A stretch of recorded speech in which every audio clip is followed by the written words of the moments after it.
welcome to New Life AG podcast. We've been having a wonderful Excel series over the last few weeks, and finally we've come to the last of this series. And we've had some really special people among us who we have had conversations and heard their stories about how they were able to excel where God placed them in. And today among us we do have another special person. So nice to have you, Mr. Issac. Mr. Issac Rajkumar is the India General Manager for OpenText. And you have joined OpenText at a very early stage of your career, and you grew from there. Give us a little bit of an insight into your story. Yeah, thank you for having me, Suraj. So before I go about the journey, let me talk about a little bit about my current responsibilities, and I'll start from there. Yeah. So as you said, I work for a company called OpenText. Yeah. We are headquartered in Waterloo, Canada, and it's a global company, almost 30 years old, with about 15,000 employees worldwide and over $3.5 billion in revenue. So it's a fairly large company with a footprint of maybe over 80 countries. We have offices and so on. My current responsibility in India is I head our organization in India, which is roughly over 3,500 employees. We have two large centers in Hyderabad and Bangalore, and which accounts for 20-25% of our global employee base is in India. Yeah. And my responsibilities, like you said, is one is the operations, which is heading our operations. The second is also the product development. I head the product development organization from India. So in terms of starting the journey itself, it started maybe about 23 years ago in Austin, Texas. At that point of time, I took up a job at a company at that time called Vignette, Vignette. Okay. It was a small startup at that point of time with less than 200 employees and a very small number of people in the core product development, about less than 10 to 20 employees. So I joined that organization as a software engineer. I mean, the company was growing. And as you can imagine, at that point of time, the whole internet and the .NET and the technology boom was there. Yeah, so we were in that space. We were building not websites, but we were building software that is used to build websites. So the back-end content management system, it is called. So that was a very interesting part of the journey at that point, because starting as an engineer, I grew into a senior technical leadership role, in an architect role in Austin at that point of time. And also got to work on some very good work with good peers, so that eventually led to 8 patents that were awarded by the United States Patent Office. So that was a good, at that point, a nice accomplishment from a technical career point of view.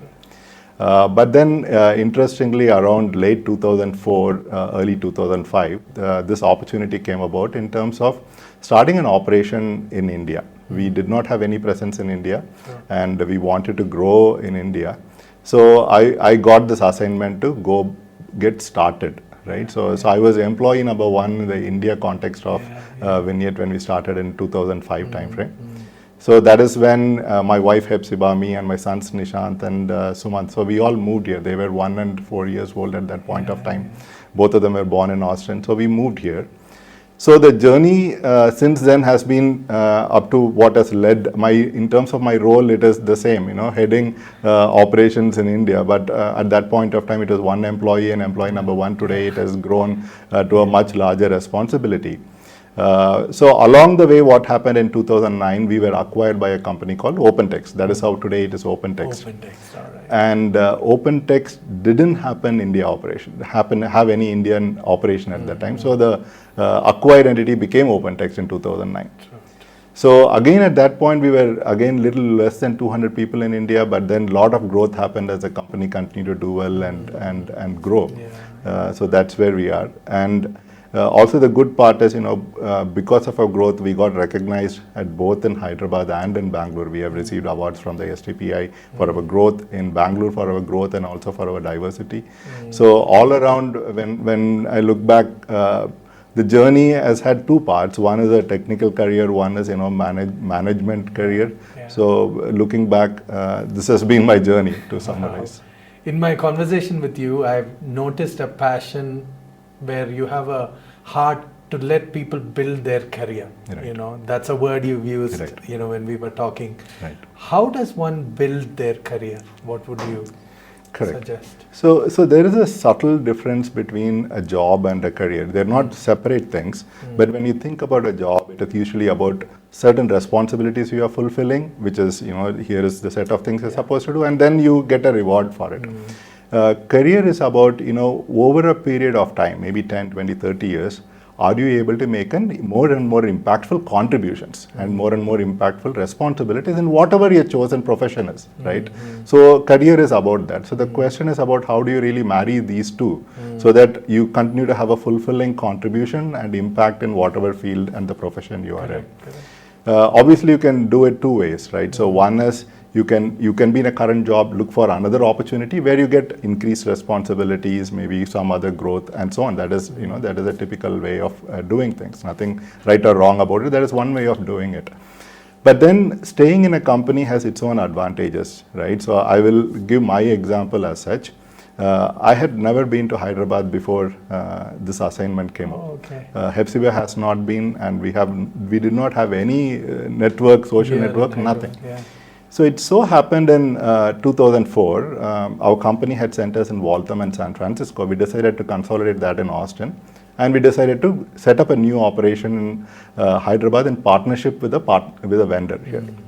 So I was a senior architect. They said, okay, Isaac, why don't you just go meet with them and come, right? I mean, there was no other plan. So I came and met with them. Then on day 2, I felt, it looks like there is an opportunity to, create something out of it, right? I think it is in a nascent stage.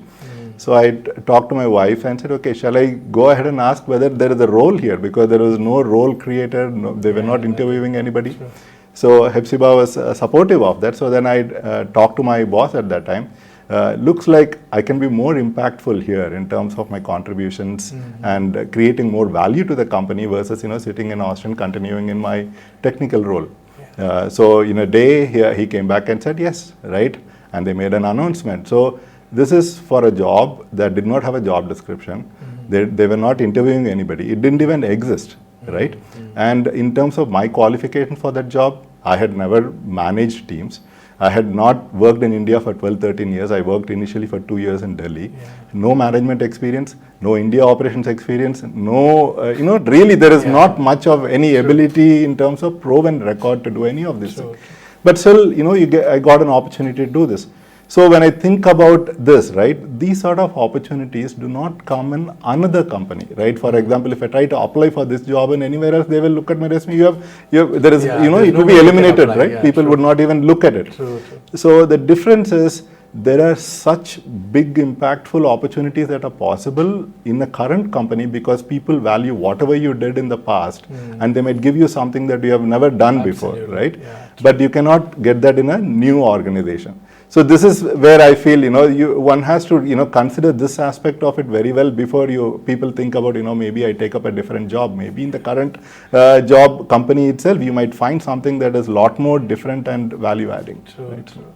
That's a nice story of loyalty to one company, and it's also a story of progression. You progressed from being a tech guy into leadership. Yeah. Did that come naturally to you, leadership, or did you have to develop that skill? How did that happen? So it's yes and no. I will answer the no part of it first, right? Yeah.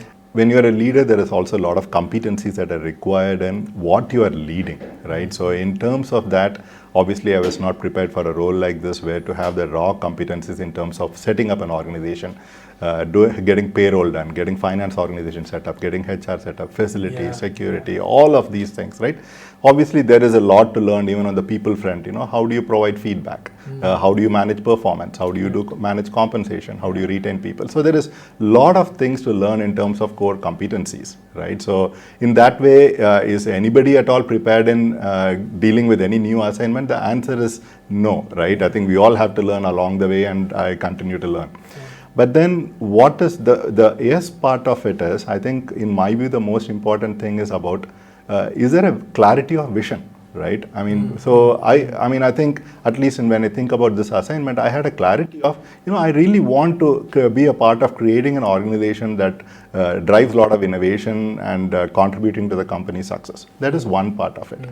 And as long as, all your actions, your commitment, your authenticity, and everything, your behavior, what you're working on, is all aligned to it. Along the way, you have to maybe get some competencies. You need to I did an executive MBA at ISB because I did not have a business education.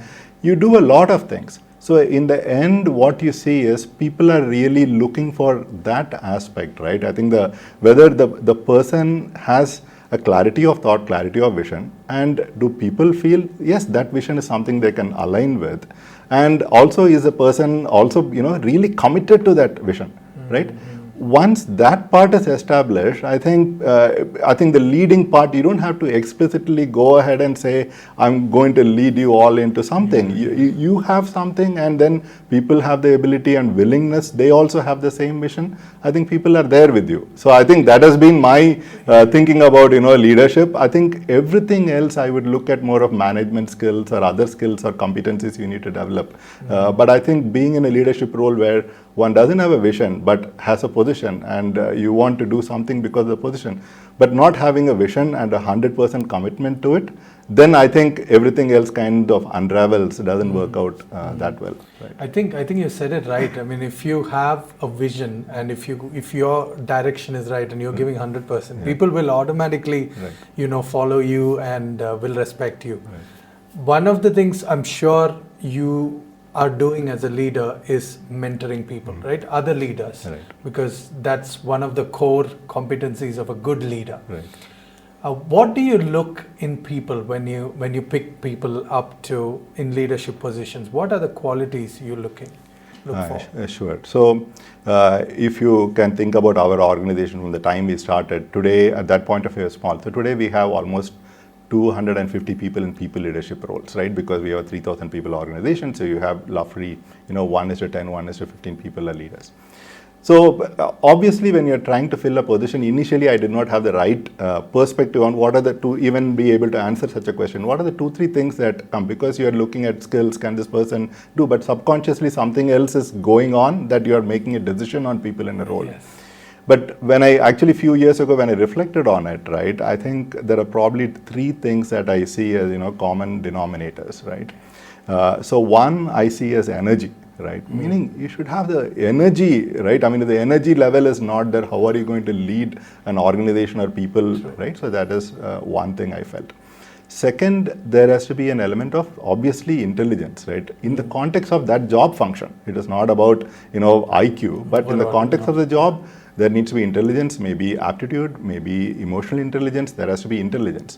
Why I call these out separately, right? Sometimes you come across people who are very, very smart, but don't have the energy to, do things. And either way also. Either way also doesn't work. You might have a lot of energy, but then maybe you might end up wasting a lot of people's time. So these 2 are important. But third and the most important, I would say, is integrity, right? The reason that is most important is, imagine somebody without integrity, but with energy and intelligence. You create the worst of the situation, right? Even if you have somebody like that in your team, it really kind of spoils the whole situation. Any levels of the organization, whether if you are part of a leadership and so on. So, though I mentioned last, the other 2 things, okay, little bit plus or minus you can work with and develop people. But if integrity is like kind of a deal breaker, in my opinion. So that I think also when you establish a culture right from the beginning, and I think people then buy into it, right? It becomes part of, integrity. You don't have to talk about integrity as such. You talk about really other things in terms of, being passionate, being able to work. But I think once it is part of the culture itself, right? It becomes, part of everybody's behavior on a day-to-day basis. Yeah. And integrity is something that is so crucial. But what if I am a person and integrity does not come naturally to me? Does your relationship with God help that in any way? Has that connection with God helped you in your work to stand for your values and stand for what you believe? Can you tell us? So if I look at it in my case, I didn't have to particularly go through the thing of, okay, does it come naturally to me or not naturally to me, right? But then when it comes to other people in the organization, you don't see people without integrity that much, right? Most of the people are, they want to earn a living, they want to have a good career and so on. But once in a while, you do come across people at different times. But then what happens in a big multinational company like us, there is a lot of code of ethics and behavior sort of a thing that is ingrained as behaviors that is expected. Part of the culture. Part of the culture Yes. itself, and also written down what is code of ethics, right? So that just so that even people inadvertently do not end up in a situation their integrity gets questioned. So now in a leadership role, you're conscious of some things, even on an inadvertent level, something could look odd. And if you're always, helping your people to make sure they pay attention to that and then do it, then over time, what happens, things don't come up to you. There is nothing that shows up as, because they know very clearly it is not going to pass through various levels of judgment in the organization. Yeah. So at this point of time, honestly, it is really nice that we have been able to create a culture where integrity is part of it. Your story seems phenomenal. I mean, you've had things work for you at the right time, but I'm sure it was not always like that. I'm sure there were some times when you did struggle with certain things, or you've been facing challenges. Tell us a little bit about that. Yeah, sure, definitely, Suraj. I think if you are absolutely right. I think at this point of time, looking at it, the story looks all positive. But the other angle to it, there are several times there could have been a big downside, right? I think the protection against the downside, whatever it is, not the downside may not be terrible, but it could have been also a downside. I think the protection against the downside is really a blessing, yes, right? Yeah. If I think about it, I got this assignment to do this here, but it could have gone bad any number of times, right? And we felt, okay, worst come, okay, we could always maybe pack our bags and go back to the US, right? But then at the same time, it did not happen. So the downside was really protected. Then I had 3-4 manager changes. The person who gave me this assignment, he left the company, and now remotely building relationship at a leadership level and having this level of accountability.